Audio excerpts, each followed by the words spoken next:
Você tem que entender que você tá aí para buscar Deus. Você tá aí para focar na vontade de Deus, naquilo que Ele quer de você. E é a pergunta que você tem que se fazer: o que que Deus quer de mim? O que que Deus espera que eu faça? Como Deus quer que eu haja nessa situação? O que que Ele quer que eu priorize? São perguntas que você tem que se fazer e você tem que buscar a resposta em Deus, porque às vezes você também fica buscando a resposta em várias pessoas, buscando aquela resposta mais favorável à sua carne. Só que com Deus não é assim.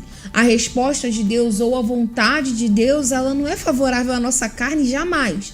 Ela sempre trabalha nos contrariando. A voz de Deus é simplesmente desse jeito.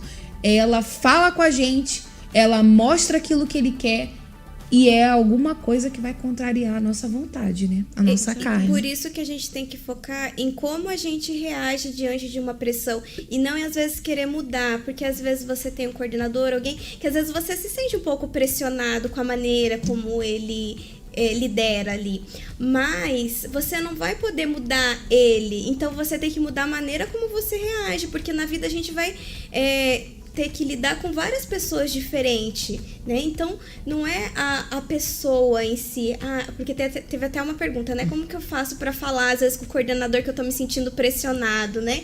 E às vezes não é nem uma questão de falar, às vezes é uma questão de você orar, você confiar e você ver como Deus quer que você reaja diante daquela pressão. Porque talvez aquela pressão é necessária pra você mudar alguma coisa. Pra não cair no automático. Isso, pra você não ficar acomodado. Então, às vezes a gente foca muito na pessoa que tá falando que a gente tem que mudar, que a gente tem que fazer algo e não foca na gente. Então, vamos aproveitar o jejum para focar em nós e não em querer mostrar o erro da outra pessoa, né? Porque a gente tem essa tendência, a gente sempre quer mostrar para outra pessoa. O ser humano quer justificar seus defeitinhos nos outros, né? E essa questão de impor...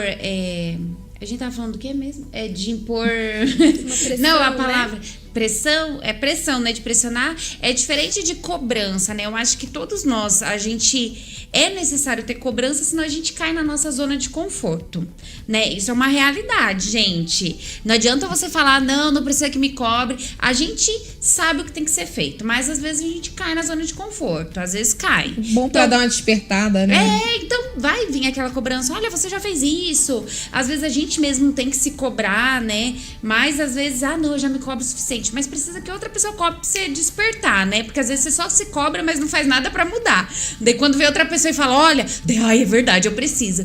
Então é bom, mas o que a gente tá falando é quando essa cobrança, essa pressão tá fazendo com que você acabe tendo intenções erradas nas suas atitudes. Eu tenho que trazer 10 jovens, então eu vou trazer pra mostrar, coordenador não fala pra nada. ele ver que eu tô trazendo, pra não ficar falando que eu não ganho almas, pra eu justificar que eu sou uma ganhadora de almas, pra justificar que eu tô fazendo o jejum de Daniel corretamente. E não, aí tá errado, porque você não tá fazendo com a intenção certa. Mas realmente, a gente que tá aqui, às vezes a gente tem as pessoas que ajudam, que trabalham, às vezes tem os jovens aqui, a gente tem que dar uns empurrãozinhos neles. Mas você talvez seja um coordenador, tudo tem um jeito de se falar, tudo tem uma forma e nada que venha... A gente tem que saber ter esse equilíbrio também quando tem uma responsabilidade de não impor, de não forçar e de não colocar um jugo pesado naquela pessoa que a gente tá pedindo algo. A gente tem que ajudar, estimular, às vezes dar um chacoalhão, mas sem colocar um peso, né? Porque a gente não sabe o que tá acontecendo na vida do jovem, né? Então, às vezes, a gente quer colocar mais um peso na vida dele. Mas voltando pro jejum de Daniel, por isso que é bom esse nosso afastamento, essa limpeza, né, espiritual, porque a gente consegue ver se a gente talvez está sendo demasiadamente cobrando demais, se a gente não está sendo agradável, talvez se a gente está dando mole, talvez no que precisa melhorar, né?